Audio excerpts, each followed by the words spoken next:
کتاب اللہ کی اصلی شکل و صورت محفوظ ہے، اس کے ایک لفظ میں بھی کوئی تبدیلی نہیں آئی آج تک،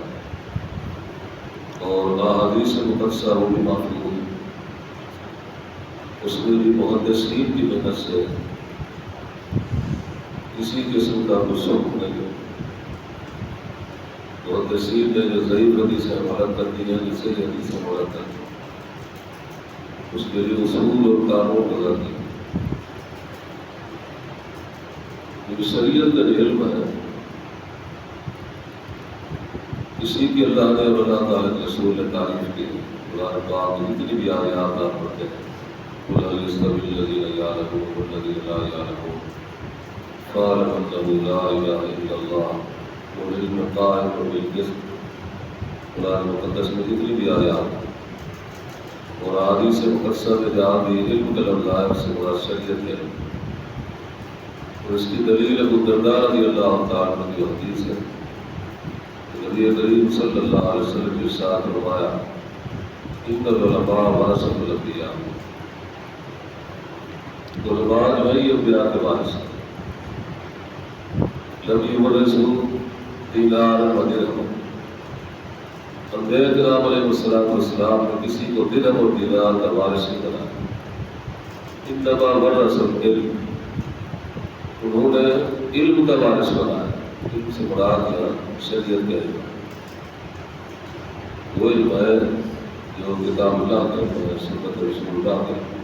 اور وہ نامدہ جس نے اس کو حاصل کیا، اخذہ بحظ اللہ، اس نے بہت اچھا حصہ حاصل کر لیا۔ تو طالب علم کا جو اس علم سے پڑھنے سے مقصد ہونا چاہیے وہ اللہ تبارک و تعالیٰ کا تقرب، کہ اللہ تعالیٰ کو مجھے تقرب حاصل کرے۔ آپ قرآن پاک ایک آیت پڑھتے ہیں، اس کا ترجمہ پڑھتے ہیں، اور حدیث ایک پڑھتے ہیں، دو حدیثیں پڑھتے ہیں، زیادہ حدیثیں پڑھتے ہیں، آپ نشیدہ سنتے ہیں، کتاب و سنت کے علم حاصل کرتے ہیں۔ تو سب سے پہلی چیز یہ ہے کہ طالب علم کا مقصد ہی ہونا چاہیے کہ مجھے اللہ کا تقرب حاصل ہو جائے، اللہ تبارک و تعالیٰ کی مجھے رضا حاصل ہو جائے۔ دلیل نبی کریم صلی اللہ علیہ وسلم کی حدیث ہے، ابی الدرداء سے، من سلک طریقا یطلب فیہ علما، جو شخص چل پڑتا ہے کسی راستے پر، دور ہے یا قریب ہے، اس کا مقصد کیا ہوتا ہے کہ علم حاصل کرے، علم حاصل کرے، کتاب اللہ کے علم حاصل کرے،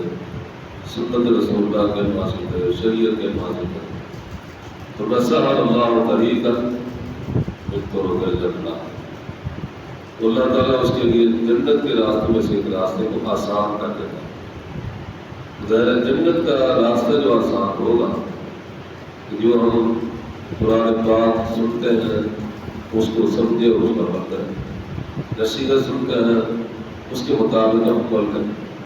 حدیث سنتے ہیں اس کو پڑھیں، سنیں، سمجھیں، اس پر عمل کریں، تو اس کے نتیجے میں اللہ تبارک و تعالیٰ ہمارے لیے جنت کے راستے کو آسان کرے گا۔ اس علم کا جو مقصد ہے وہ یہی ہے کہ بندے کی آخرت ٹھیک ہو جائے، آخرت سے ہو جائے، اور اللہ تبارک و تعالیٰ کا تقرب حاصل ہو جائے۔ پہلی چیز جو یہی ہے طالب علم میں ہونی چاہیے کہ اللہ کا تقرب حاصل ہو، اور دوسری چیز جو ہے وہ اپنے آپ سے جو ہے وہ جہالت کو دور کرے۔ جہالت جو کہ گمراہی، امام شافعی رحمۃ اللہ علیہ فرماتے ہیں کہ جو جہالت کا پیالہ پی لیتا ہے، جس کو شریعت کے نہیں ہوتا ہے، شریعت کے علم حاصل نہیں کرتا ہے، تو پوری زندگی وہ جہالت کا اور گمراہی کا پیالہ پیتا ہے۔ کیونکہ جہالت گمراہی پیالے کی طرح ہے، جیسے پیالے میں کوئی چیز پیتا ہے، وہ پوری زندگی اپنے پیٹ میں جہالت کو انڈیلتا رہتا ہے۔ علم کا مقصد جو ہونا چاہیے وہ یہ ہونا چاہیے کہ میں اپنے آپ سے جو جہالت کو دور کروں، میرے اندر کسی قسم کی جہالت نہ ہو۔ تو اس علم کا فائدہ کیا ہے کہ آدمی ایسے کام کرے جو جاہل والے ہوں،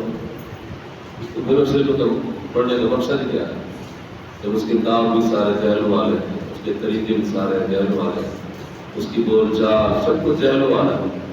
حالانکہ علم کا مقصد تو یہ ہے کہ اپنے آپ سے جہالت کو دور کریں، اپنے اندر علم کی روشنی کو حاصل کریں۔ دوسرا یہ مقصد ہوتا ہے شریعت کے علم حاصل کرنے کا، اور تیسرا یہ مقصد ہوتا ہے کہ دوسروں سے بھی جہالت کو دور کریں۔ کہ جو لوگ بدعقیدگی میں اور بدعملی ان پر مسلط ہو چکی ہے، کتاب و سنت کے علم کے ذریعے ان سے جہالت کو دور کریں۔ اگر ہم ایسا نہیں کرتے تو ہمارا علم پڑھنے کا مقصد ہے، کیونکہ اس علم کے پڑھنے کے کچھ مقاصد ہیں، ان میں سے ایک مقصد یہ بھی ہے۔ اور علم پڑھنے کا ایک بڑا مقصد یہ ہے کہ انسان اپنے عقیدے کو ٹھیک کرے، اپنے عمل کو ٹھیک کرے، اپنے ظاہر کو ٹھیک کرے، اپنے باطن کو ٹھیک کرے۔ اگر اس علم کو پڑھ کر ہم نہ اپنے عقیدے کو ٹھیک کرتے ہیں، نہ اپنے عمل کو ٹھیک کرتے ہیں، نہ اپنے ظاہر کو ٹھیک کرتے ہیں، صرف پڑھنے کی حد تک ہے بس، تو پھر اس علم کا جو مقصد ہے وہ حاصل نہیں ہونا۔ جیسا ہم نے یہ لینا ہے کہ یہ شریعت کے علم جس کی بہت زیادہ تعریف ہے، جس کی بہت بڑی فضیلت ہے، اور جس کی بہت بڑی بڑھ کے بات ہے کہ وہ مقاصد بھی حاصل کر رہے ہیں۔ ہم مقاصد بھی حاصل کر رہے ہیں کہ ہم درس و اساتذہ کا سنتے ہیں،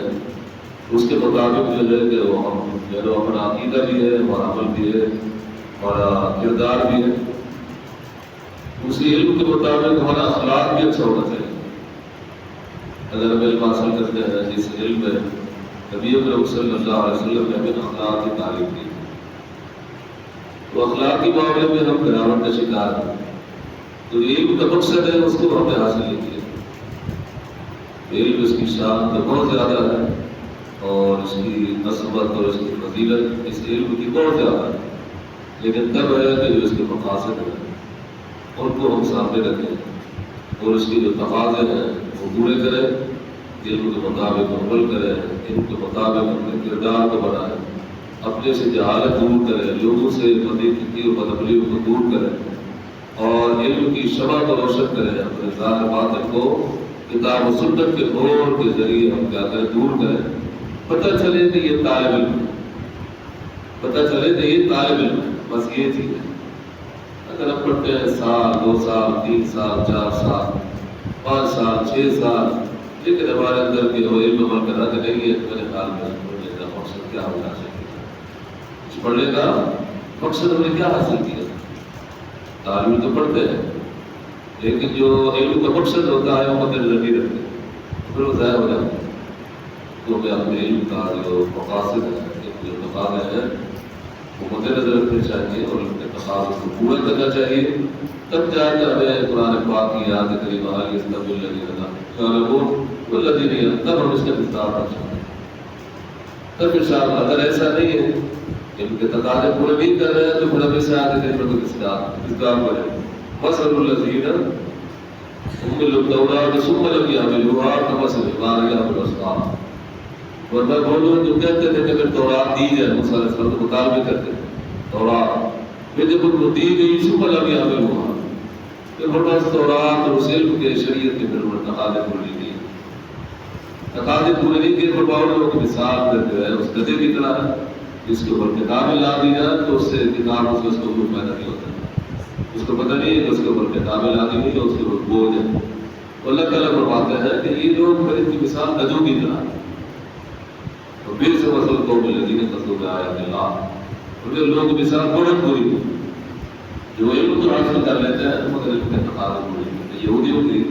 اللہ تعالیٰ نے قرآن میں کیوں مذمت کی ہے؟ یہ غور کیا ہے قرآن؟ موبائل سے فراغت بھی ہے تو قرآن میں غور کریں، ہم گھنٹوں آپ موبائل کرتے ہیں، یعنی بالکل ہے موبائل لے کر اپنے آپ کو برباد کر دیں، تباہ کر دیں، فراغت ہو جاتی ہے، پتہ بھی نہیں ہے، قرآن کی آیت کا بھی پتہ نہیں ہے، چیز کے معنی کا پتہ نہیں ہے، ایران کو پتہ نہیں ہے، لیکن موبائل کا اپنے آپ کو برباد کرتے ہیں۔ یہ لوگ تقاضے پورے نہیں ہوتے، پتہ نہیں کیا تم کو سنتے رہتے۔ اس لیے اللہ تعالیٰ نے ہمیں اس بارے میں جبر نہیں کیا ہے، اللہ نے ہمیں سمجھا دیا ہے کہ اچھی کیا دین کیا ہے، بری کیا ہے، علم کیا ہے، جہالت کیا ہے۔ اگر کوئی اپنے آپ کو خراب کرتا ہے تو اپنے آپ کو خراب کرتا تو بات ہے، تو ضرورت اس بات کی ہے جو علم کے تقاضے ہیں ان کو ہمیں پورا کرنا چاہیے،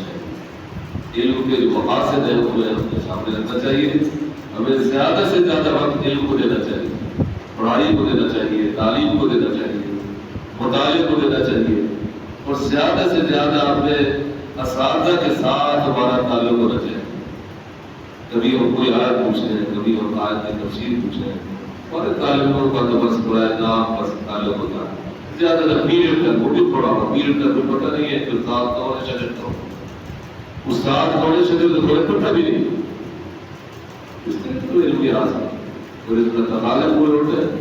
اور نہ جو آپ کا مقصد ہے علم پڑھنے کا وہ پورا ہوتا ہے۔ اللہ تعالیٰ شکار ہے کہ اللہ تعالیٰ ہمیں بھی اور تعلیم کو سمجھ ہے،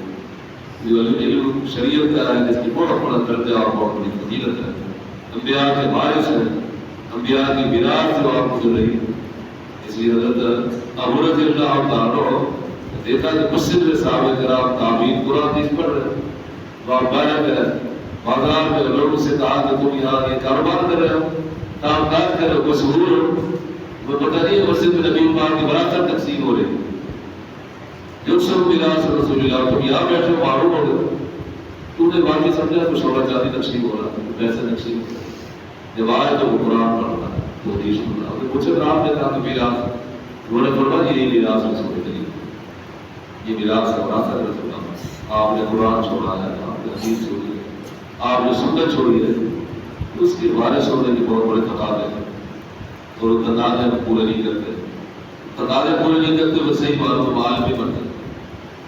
اس لیے اللہ تعالیٰ سے دعا کرے کہ اللہ تعالیٰ ہمیں علم شرعی بھی عطا فرمائے، اور اس کے جو مقاصد ہیں اور اس کے جو تقاضے ہیں اللہ تعالیٰ اس کو پورے کرنے کی توفیق عطا کرے۔ اس کے تقاضے کیا ہیں علم کے؟ ایک طالب علم کو کیا ہونا چاہیے، اس کی صفات کیا ہونی چاہیے، اسے محنت کیسے کرنی چاہیے، اس کا علم کے ساتھ کیا تعلق ہونا چاہیے، انشاءاللہ اس پر بات ہوتی رہے گی۔ اللہ تعالیٰ کی توفیق دے، وآخر دعوانا